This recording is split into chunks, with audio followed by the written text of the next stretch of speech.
नमस्कार, मैं हूं आशीष चित्रांशी और आप देख रहे हैं द न्यूज लॉन्चर। बिहार से दो राजनीतिक खबरें और दोनों खबरें एनडीए से हैं। दोनों खबरें नीतीश कुमार शाह और भाजपा से जुड़ी हुई हैं और दोनों खबरें बहुत महत्वपूर्ण हैं चुनाव से पहले। बीजेपी के नारे से नीतीश कुमार को आउट कर दिया गया है। 2005 का नारा, 2010 का नारा, 2015 का नारा, 2020 का नारा, पिछले 20 साल में किसी भी चुनाव में नीतीश के नाम के बगैर कोई नारा नहीं गढ़ा गया। भाजपा और जेडीयू साथ रही तो नारा सिर्फ और सिर्फ नीतीश के नाम पर गढ़ा गया। 2025 ये पहला चुनाव है जब नीतीश को आउट किया गया है, खुलेआम आउट। मंच पर नीतीश गिड़गिड़ाते हैं मोदी के सामने कि हम कहीं नहीं जाएंगे, उसके बावजूद आउट किया गया है।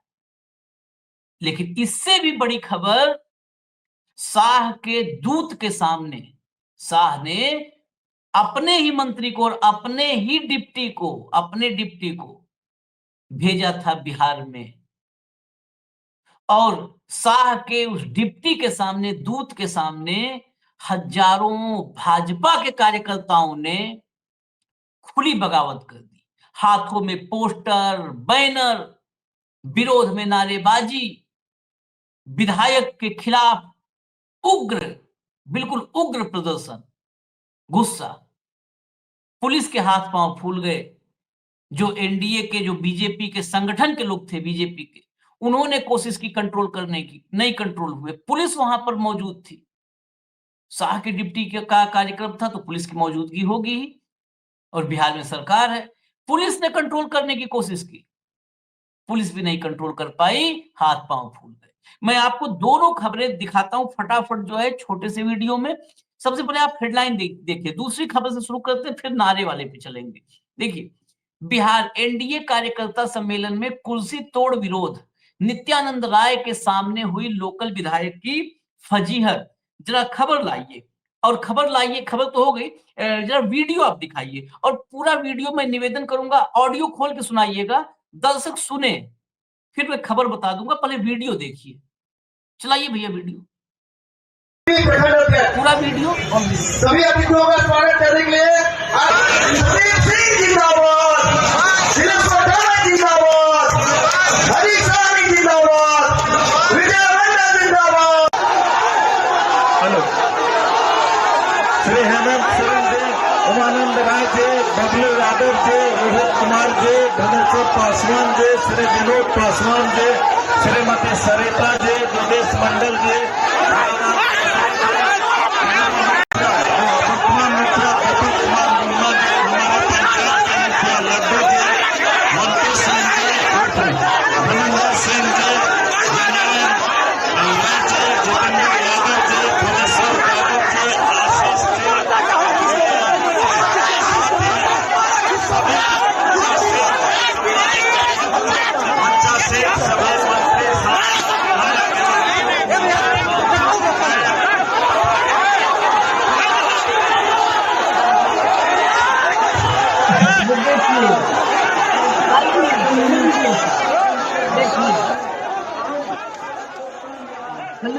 जितना है पूरा चला दीजिए। देखिएगा, मुर्दाबाद के नारे, पुलिस देखिए, पुलिस बेबस खड़ी है, बेचारों का हाथ पांव फूले, और वो पूरा नहीं, पुलिस के हाथ पांव चल रही है। मुर्दाबाद के नारे, मुर्दाबाद के पोस्टर, और मंच पर पार्टी डिप्टी, मतलब आप बिजली दे दीजिए तब तो पूरा बताता है।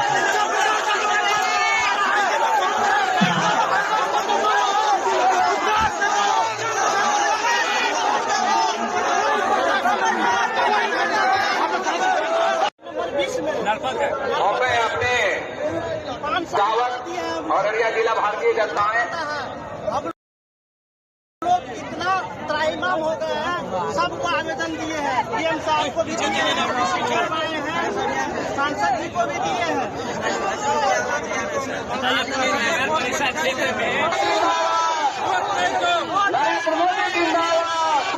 जिंदाबाद,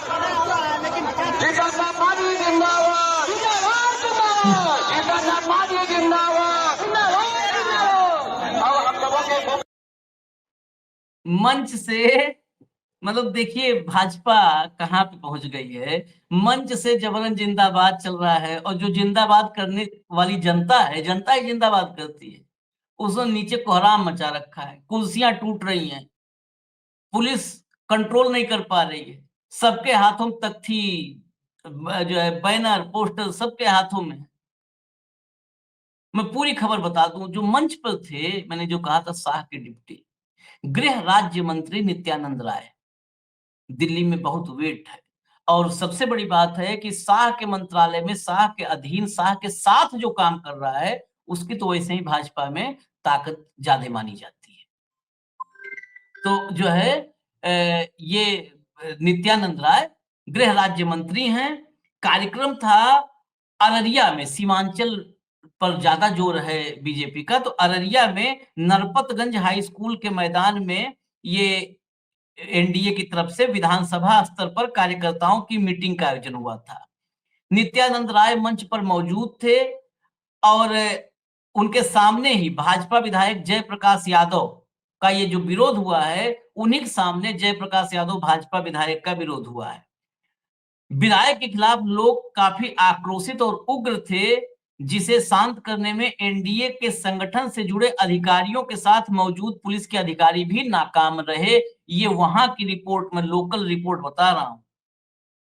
जयप्रकाश यादव जैसे ही संबोधन के लिए खड़े हुए बोलने के लिए, लोगों ने उनका विरोध करना शुरू कर दिया, उनके खिलाफ जमकर नारे लगाए। विरोध कर रहे लोग नरपतगंज भाजपा विधायक के खिलाफ बैनर पोस्टर लिए हुए थे, उनको संबोधित करने में विघ्न पैदा करते हुए नारेबाजी कर रहे थे।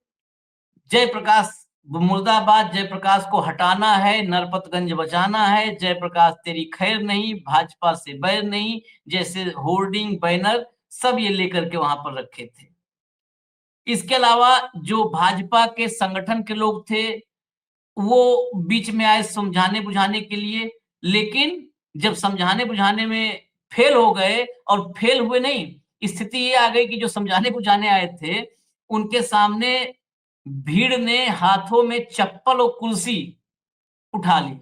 चप्पल पैर से निकाल के हाथों में उठा लिया और कुर्सियां उठा ली। तो समझाने वाले समझ गए कि जो है अब यहाँ पर समझाने लायक माहौल नहीं है, क्योंकि हाथ में प्रसाद है। मतलब इसको धार्मिक रूप से मत जोड़िएगा, कहते हैं ना कि प्रसाद दे देंगे, तो वो था कि जो उनको खतरा महसूस हुआ। तो दनादन जो है वो बंद करके भाषण जयप्रकाश भी भगे, और ऊपर से मंच से जिंदाबाद के नारे तेज-तेज लगा करके इस खबर को दबाने की कोशिश की। उसके अलावा मधुरा दक्षिण वार्ड संख्या 20 में, ये दलित बस्ती में बड़ी संख्या में दलित महिलाएं और जो है अपने हाथों में वोट बहिष्कार की तख्ती लेकर के उन्होंने वो भी विरोध में निकल गई। महिलाओं ने लिखा, सड़क नहीं तो बिजली नहीं, हमें न्याय चाहिए। जो बाद में आपने देखा ना, वो खाकी कलर के तख्ती पर लिखा हुआ था कि हमें न्याय चाहिए और बिजली नहीं तो वोट नहीं, हम बहिष्कार करेंगे।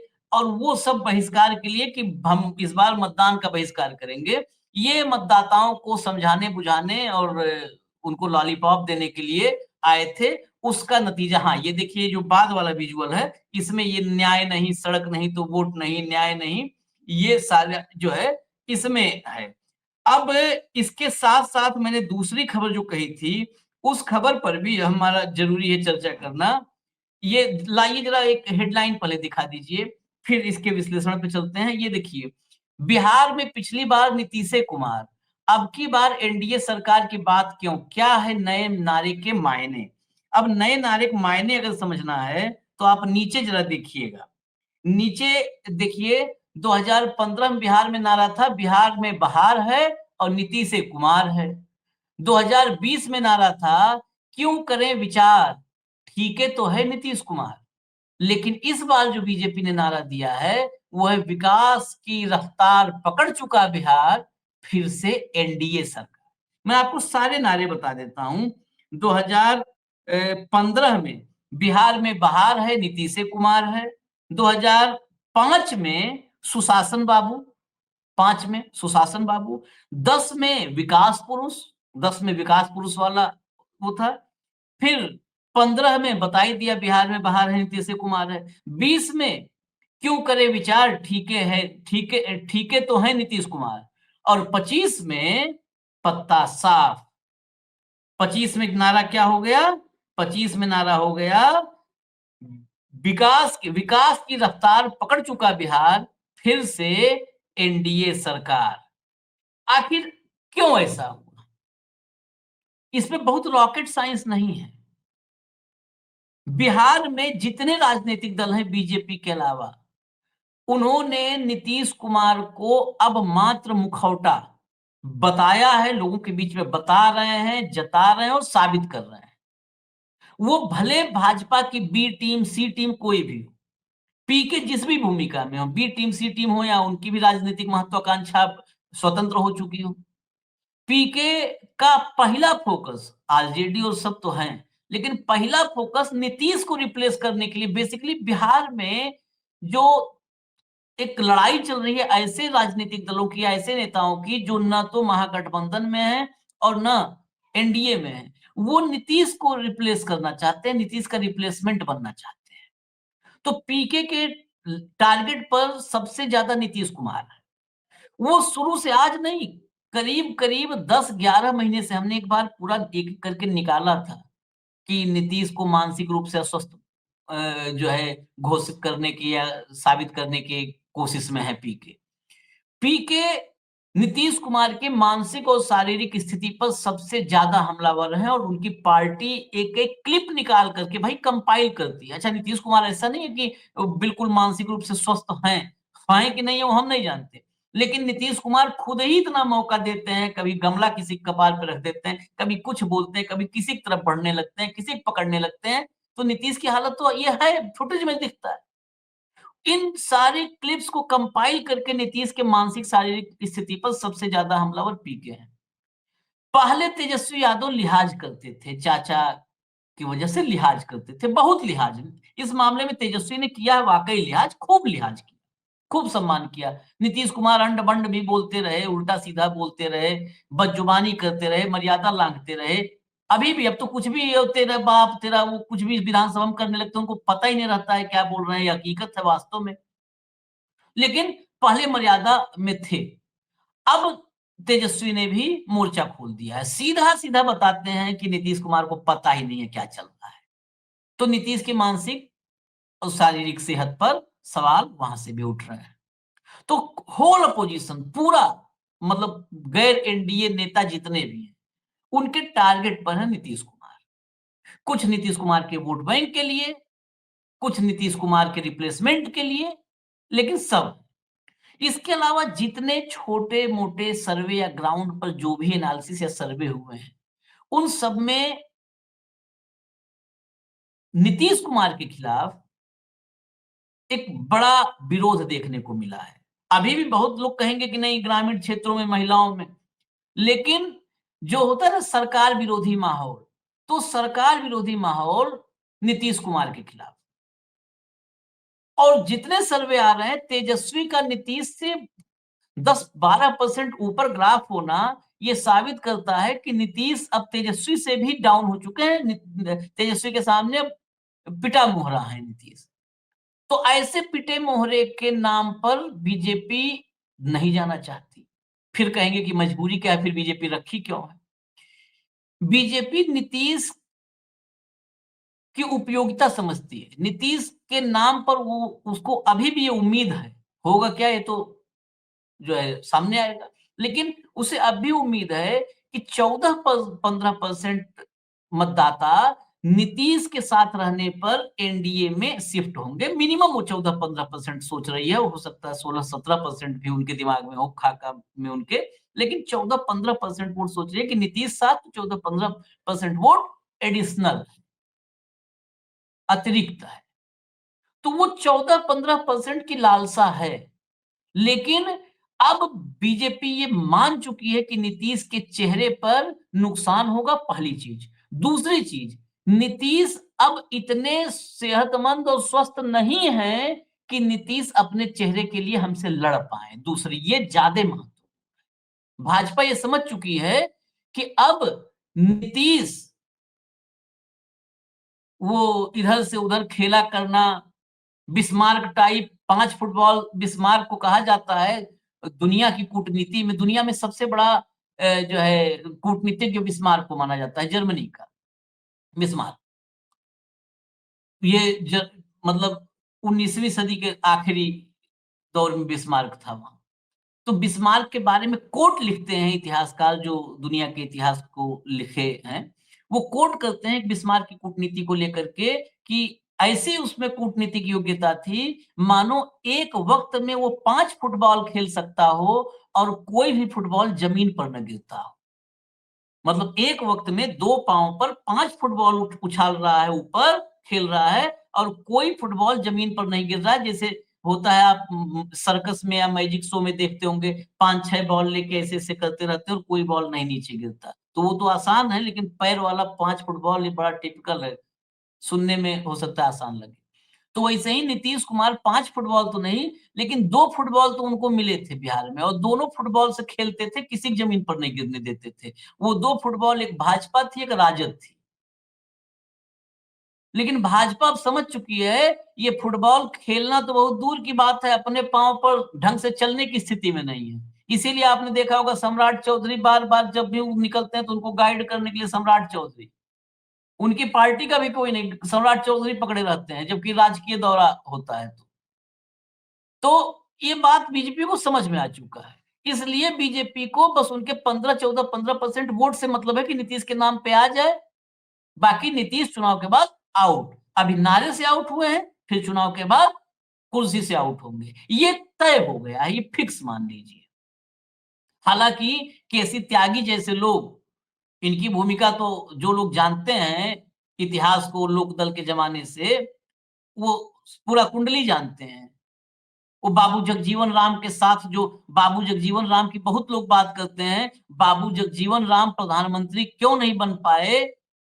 अगर उस इतिहास में जाएंगे तो बाबू जगजीवन राम के बेटे का फोटोग्राफ कौन सूर्या में छपवाया, कौन मेनका गांधी तक पहुंचाया, किसने वो फोटोग्राफ्स निकाले थे, अश्लील फोटोग्राफ्स बाबू जगजीवन राम के बेटे के। तो ये केसी त्यागी जैसे लोग भी उस पार्टी में बताते हैं नारे से कोई फर्क नहीं पड़ता है, बनेंगे नीतीश कुमार। अरे तो इसके पहले क्यों नारा लगवाए? तब भी नहीं लगवाए होते। तो ये वो है कि बीजेपी के सामने बीजेपी से सवाल जवाब करने की स्थिति में जेडीयू नहीं है। अब जेडीयू सिर्फ आज्ञाकारी सेवक की भूमिका में रह सकती है और बीजेपी जो भी फैसला करे वो नीतीश को नारे से हटा दे, नीतीश को कुर्सी से हटा दे, नीतीश को पार्टी से हटा दे, नीतीश को कहीं बिठा दे, जो भी फैसला भाजपा लेगी, जेडीयू की मजबूरी है, चाहे केसी त्यागी हो, चाहे संजय झा हो, चाहे ललन सिंह हो, बड़े ताकतवर मंत्री बने घूम रहे, इन सबका काम एक ही है कि वो जस्टिफाई करेंगे, वो नीतीश को बचाने की कोशिश नहीं करने वाला कोई है, एकदम समझ लीजिए। नीतीश के साथ जो भी होगा अपमानजनक हो, सम्मानजनक हो, उसको जस्टिफाई करेंगे ये सारे नेता मिलकर। तो देखिए एनडीए के भीतर क्या-क्या चल रहा है, कुर्सी तोड़ युद्ध से लेकर के और नारा छोड़ नीतीश तक क्या-क्या चल रहा है, इजाजत दीजिए हमें। नमस्कार।